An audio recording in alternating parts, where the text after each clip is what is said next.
All right, everybody. Buenos días. I just wanted to go ahead and explain our concepto gramática. I wanted to go ahead and explain our grammar concept that we had this week. We were talking about the past participle, which is el participio pasado. It's a pretty easy concept. I noticed that there's definitely some people having some trouble, and I just wanted to go ahead and go over it myself so that way you kind of have a better idea. I miss you all, and I hope that this is a little bit better for you. And I'm also going to go ahead and I'm going to do some examples for you as well that you will also see on your prueba later on this week. So once again, I really hope that this helps. All right, so first thing, we have el participio pasado. Sorry, I'm doing this on my phone, so please bear with me. I will try and do this as best as possible and keep it short. El participio pasado is a verbo o adjetivo that describes an action that has taken place. So we're talking about things that have happened in the past, pasado. Okay, so if we were going to break this down in English con verbos regulares y verbos irregulares, this is how it would look. You guys should be pretty familiar with this as you speak this and say a lot of these things all the time.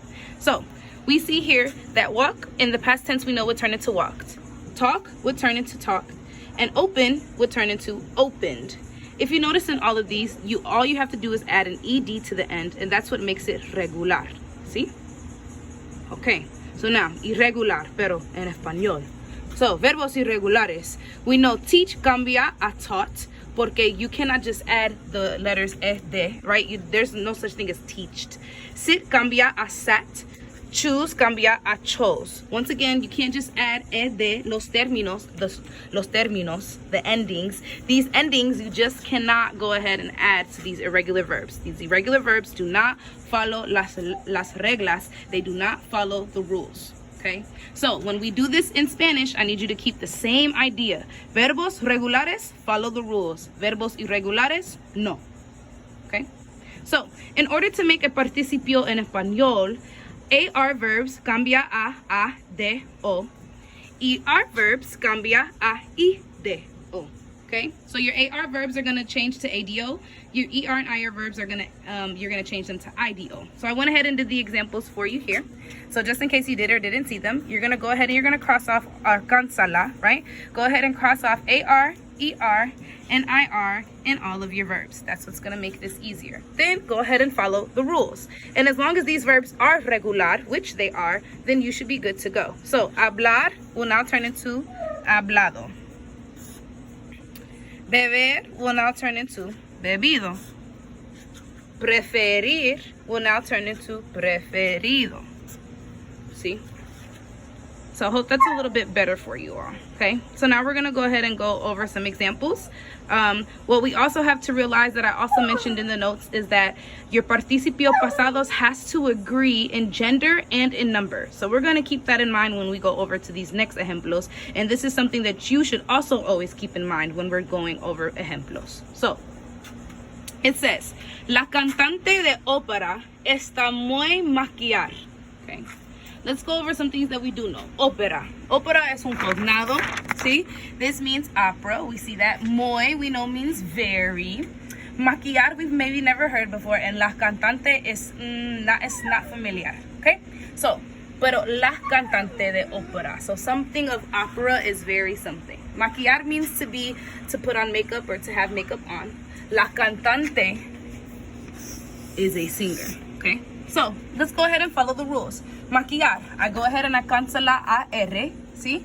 And then I would go ahead and add my ADO, right? Maquillado. Pero I have an X here already. Why? Why is maquillado incorrecto? Take a look at your sentence. Who are we talking about?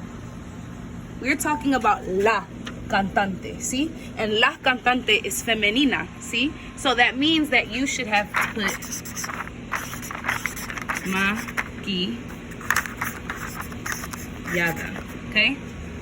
We're only talking about one singer, and it's a female, and it's considered a feminine.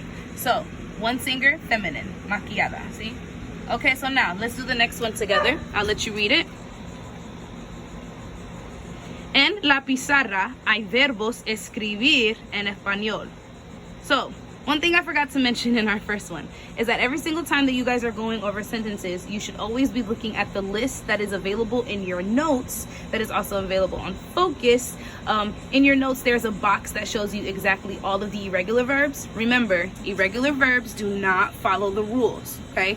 So if I were looking at my sentences, I would go ahead and make sure that this word maquillar was not on that list. And as long as it's not on that list, we're going to follow the rules and we're going to make sure that they agree in gender and in number.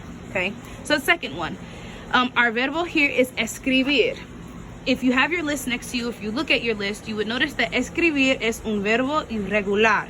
That means that it is not going to follow las reglas, which means that we cannot simply add an IDO to this. Okay. So first off, en la pizarra hay verbos escribir en español.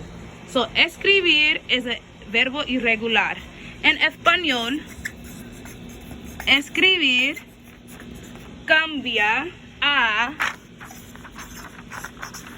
escrito. Okay. Pero we have to figure out what we're talking about here. It says on the board, there are verbs written in Spanish. What are we talking about? We're talking about not the board, but we are talking about the verbs, okay? Verbos is not only plural, okay? Pero it is also masculino. So that means that our verbo also has to be plural and masculino. So our answer here will be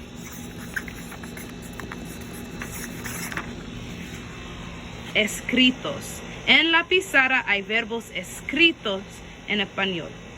Okay? So, once again, I hope that made it a little bit easier. I miss you all. And I'll be seeing you on lives this week, updating grades. We're almost there, you guys.